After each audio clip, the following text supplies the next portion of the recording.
Olá, tudo bem com você? Estamos chegando com mais um Educação e Educadores aqui na União Web TV.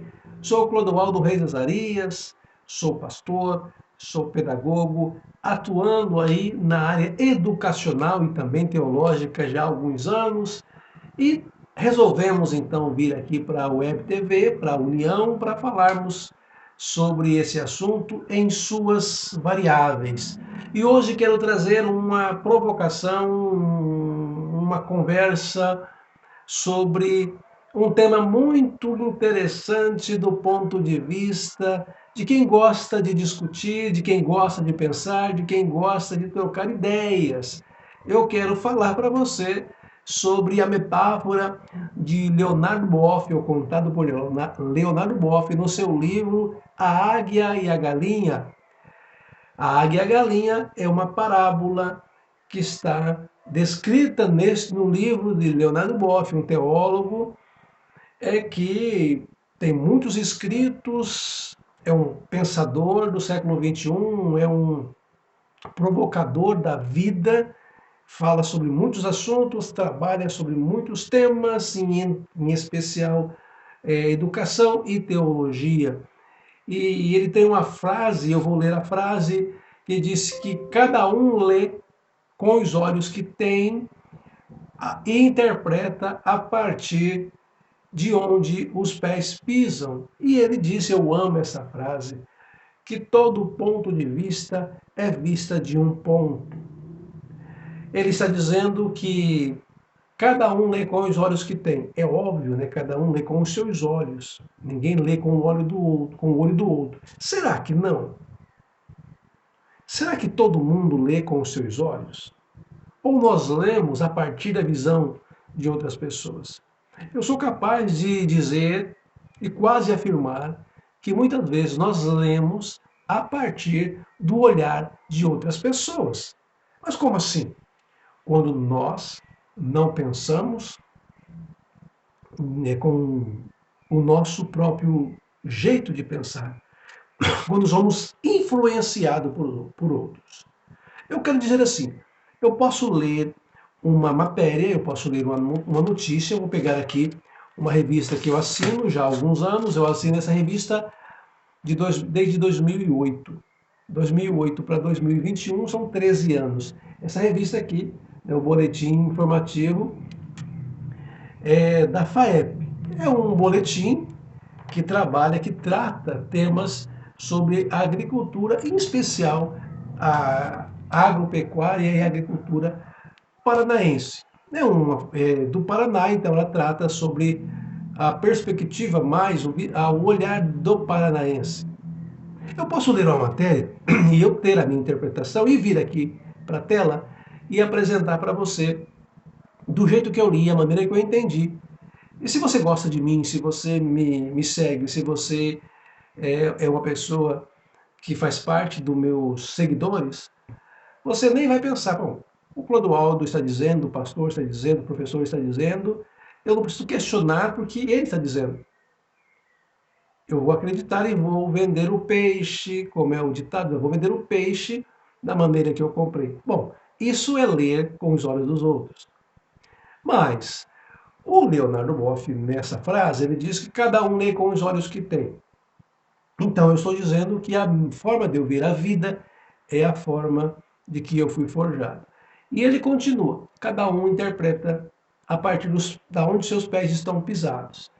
Quando eu falo sobre alguns assuntos no Paraná, a minha vida automaticamente ela vai se relacionar com as coisas paranaenses. Ah, São Paulo, Santa Catarina, tem pequenas diferenças do Paraná, não são muitas as diferenças, são estados próximos, aonde os moradores circulam, né, com bastante frequência entre si. Existem lá as particularidades regionais, mas não se trata de grandes mudanças. Mas quando nós saímos daqui, do sul, sudeste, e vamos para o norte, nordeste do nosso país, a mudança já é muito grande. Então a interpretação sobre chuva, para nós, tem uma conotação, e para quem mora no Nordeste tem outra conotação. Ainda mais, em especial, no pessoal que mora no sertão nordestino.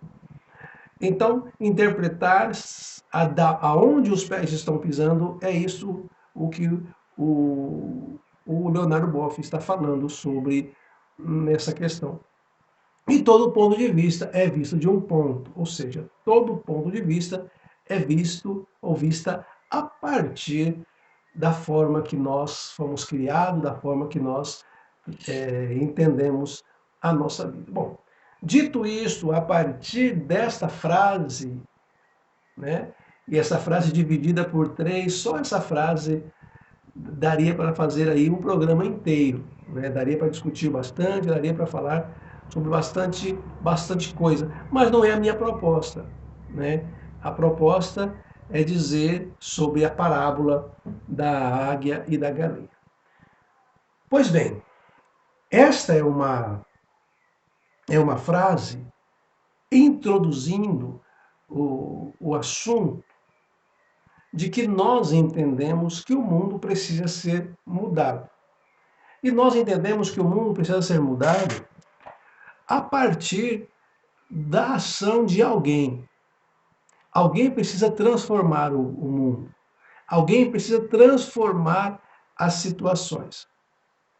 Eu disse que sou pastor e, como pastor, me considero um teólogo. Não sou aquele teólogo que estou recluso no seminário, pesquisando, trabalhando só esse tema. Eu sou um estudioso da teologia, né? Tenho bacharelado na teologia, tenho especialização na cultura teológica, então eu tenho conhecimento relevante na área. Eu tenho conhecimento relevante na área. E a teologia, ela diz que o mundo ele pode ser não salvo, melhorado, regenerado é a palavra, né, mais usada, regenerado por intermédio da palavra de Deus, através da ação, da pregação da palavra de Deus. A palavra de Deus, como um agente transformador, poderá transformar o homem de dentro para fora. Nós entendemos que para melhorar o mundo, para transformar o mundo, basta transformar o homem, basta transformar a humanidade.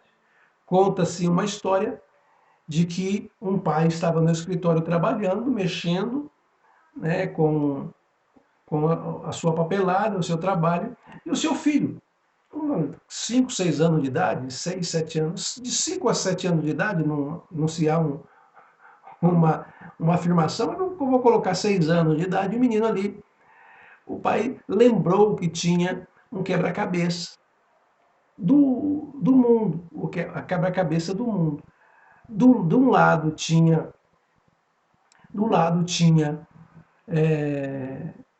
não era um quebra-cabeça, era uma revista que numa página tinha um homem e do outro lado o mapa mundi.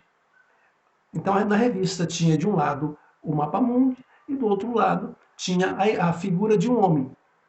E o pai então recortou o mapa mundi, recortou, entregou para o menino, deu para ele um papel, um crepe, né? E disse, cola, e disse, olha, eu quero que você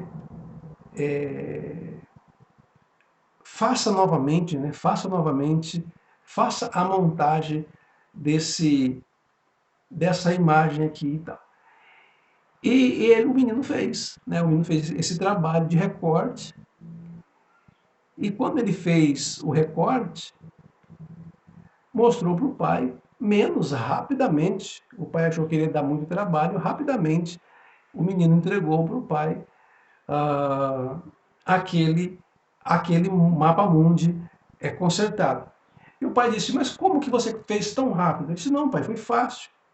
eu percebi que do lado oposto do mapa mundi tinha a figura de um homem. Então, eu peguei as peças, eu peguei o homem, né? À medida que eu fui montando o homem, colocando o homem, eu fui encontrando as peças do mundo. Quando eu terminei de montar o homem, quando eu terminei de consertar o homem, o mundo estava consertado. Então, eu gosto sempre dessa ilustração, que para consertar o mundo, para transformar o mundo, se transforma o ser humano. Na visão da teologia, quem vai transformar o mundo, quem vai mudar o mundo é o ser humano, e a partir da verdade salvífica do Evangelho, da palavra, da pregação, da mensagem de Deus.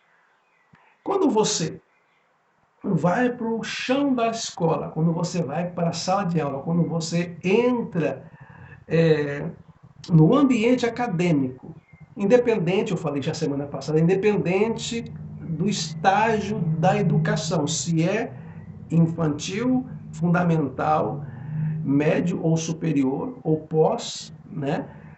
Não interessa o nível e o estágio da formação, o professor, o educador, ele entende que para transformar o mundo, para mudar o mundo, é por meio da educação.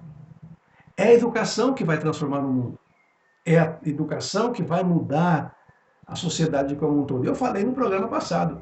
No programa passado eu disse que a educação do Brasil ela poderá ser mudada com o passar do tempo, né, nos próximos anos, nas próximas décadas, se começarmos um trabalho agora. Se começarmos um trabalho agora. Mas preste atenção na minha conversa. Como educador, eu acredito que a educação é que vai interferir, que vai mudar o futuro da sociedade.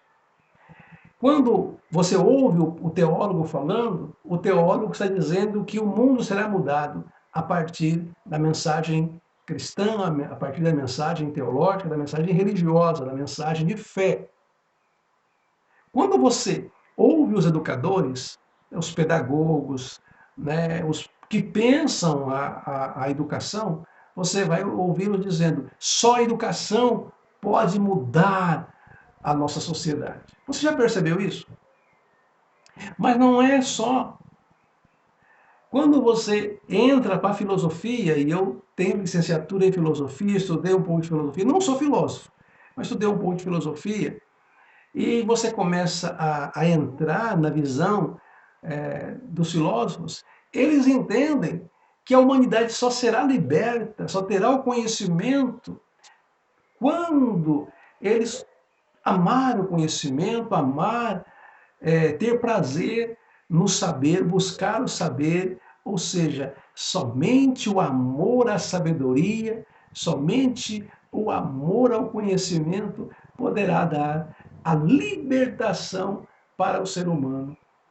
Porque o filósofo é aquele que não fica preso em uma sala de aula, ele não fica preso em uma paróquia, ele não fica preso atrás de um púlpito. O filósofo é aquele que vê o mundo e o mundo é o seu palco, o mundo é a fonte da sua inspiração. Você percebe que eu falei de três, eu falei do teólogo, falei do filósofo, do educador, né? E estou falando do filósofo. Essas três visões propõem a mudança, propõem a transformação. Mas eu poderia falar que os esportistas, as pessoas do esporte, independente do esporte, no Brasil mais, puxado para o futebol, falei também no último programa sobre isso. O esporte traz a sociedade, democratiza a sociedade. O esporte coloca o rico e o pobre junto. O esporte, uma partida de futebol coloca um torcedor que mora nos condomínios de luxos ao lado das pessoas que moram na comunidade, e na hora do gol, da celebração do seu time, eles se abraçam. Então, o futebol, o esporte é que transforma. As prefeituras, o governo, ele precisa fazer ações esportivas, porque é por meio do esporte que a nossa juventude, as nossas crianças serão transformadas. E vou continuar um pouquinho mais. Me permita mais uma ilustração. Aí você entra no mundo da política, né? Você entra no mundo da política, não estou falando da política, da politicagem, da política rasa. Você entra para a questão da política e os políticos vão dizer para você assim: somente por meio da política é que as coisas serão consertadas. Somente por ações políticas, pelas políticas públicas, pelas políticas pensando no próximo, e aí por aí vai. Mas, afinal de contas, quem está com a razão? A razão está onde? Com o teólogo? Com o professor? Com o filósofo? Com os esportistas? Com os políticos? Aí vem a fala do Leonardo Boff. Cada um lê com os olhos que tem. E todos interpretam a partir da onde seus pés estão pisando. E todo ponto de vista é visto de um ponto. Todos eles têm razão. Todos eles têm razão. Porque eles estão militando, estão trabalhando, estão agindo a partir do seu convívio. Cada qual está propondo fazer a sua parte. Olha que legal. O teólogo fazer a sua parte, o professor fazer a sua parte, o filósofo fazer a sua parte, o pessoal do esporte fazer a parte deles, os políticos fazerem a sua parte.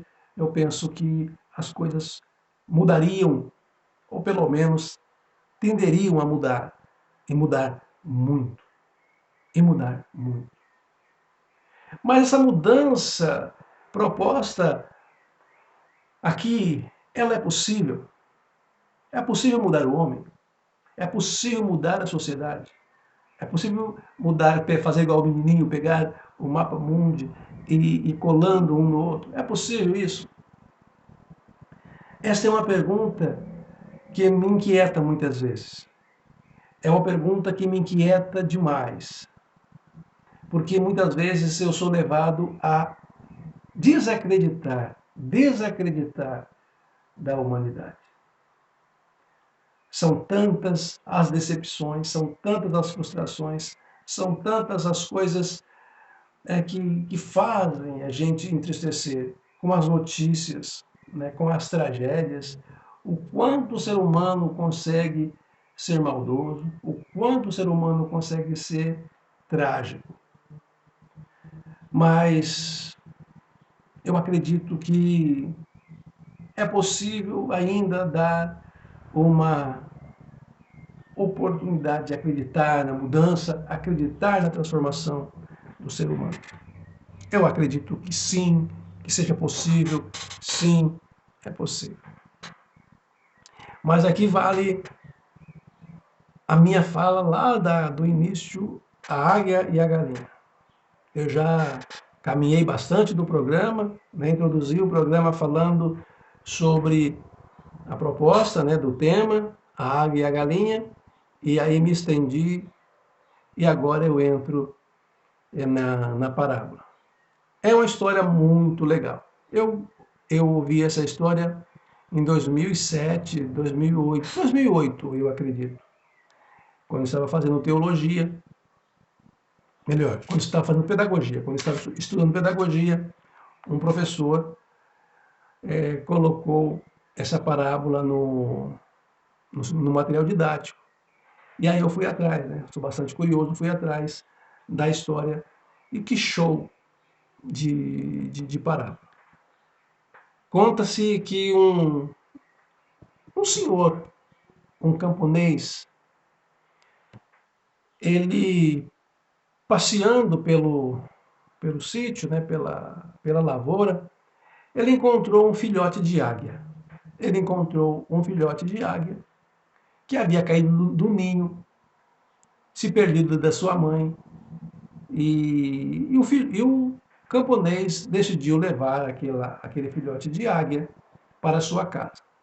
Chegando lá, apresentou o filhotinho para os filhos, para as crianças, né? E tinha uma galinha que havia recém-chocado, que tinha lá seus pintainhos, seus filhotes. A galinha logo abraçou o filhote de águia, e o filhote de águia, então, foi criado pela galinha.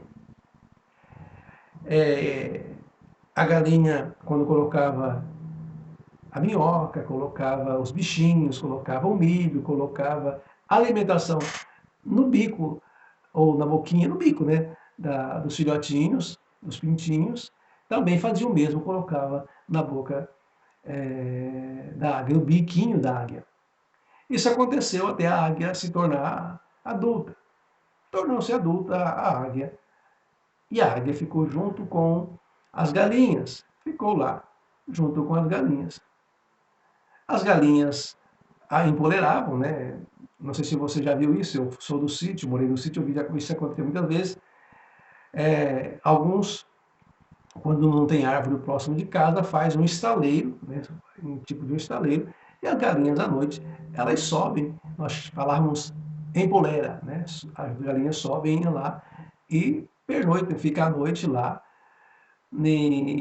só sai de madrugada, ou melhor, de manhãzinha, quando está amanhecendo o dia. E lá estava a águia juntamente com a, as galinhas.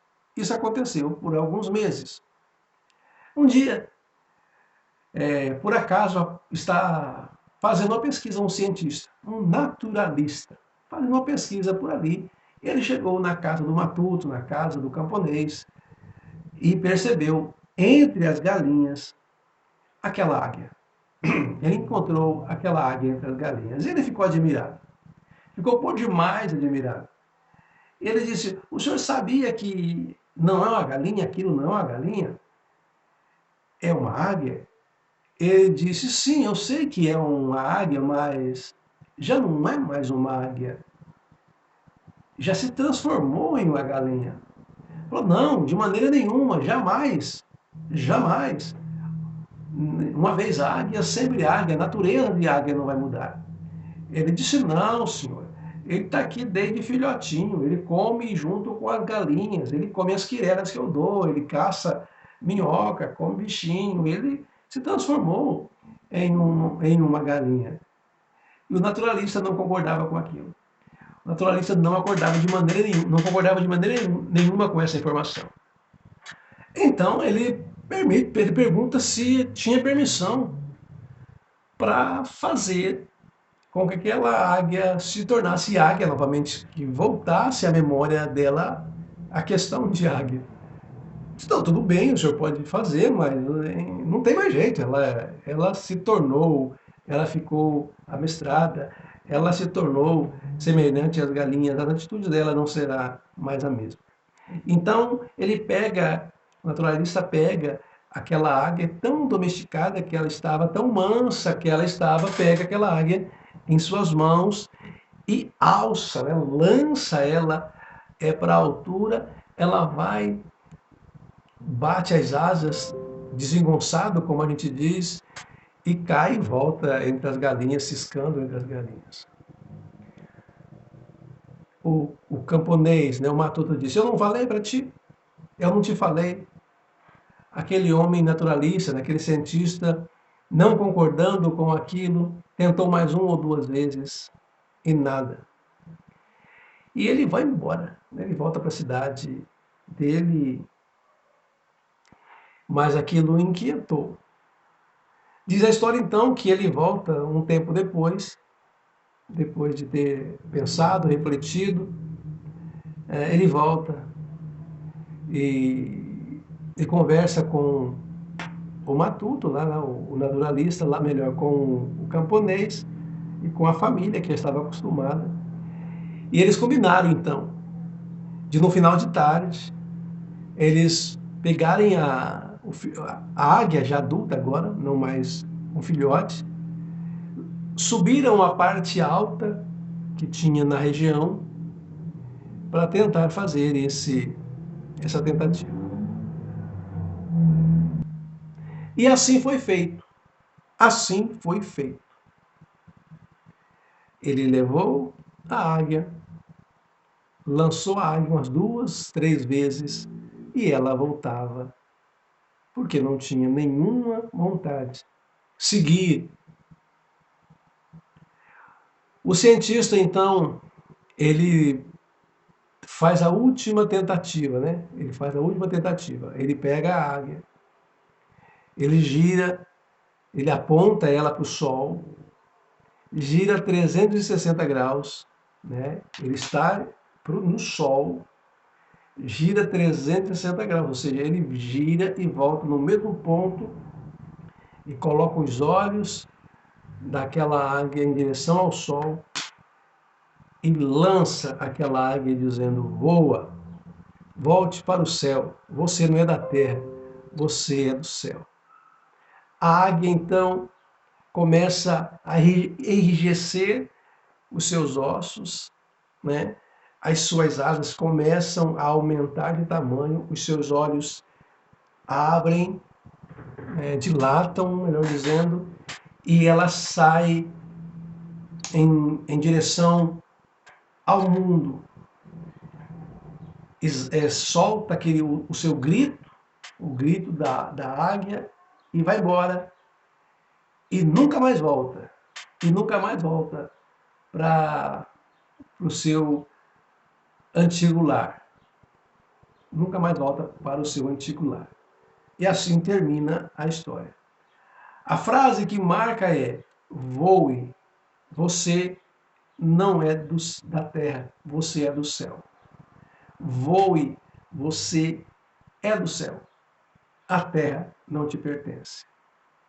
Assim fecha a parábola. E o livro ele segue, né? O livro ele segue o roteiro, segue a proposta do livro, mas a parábola ela é muito impactante.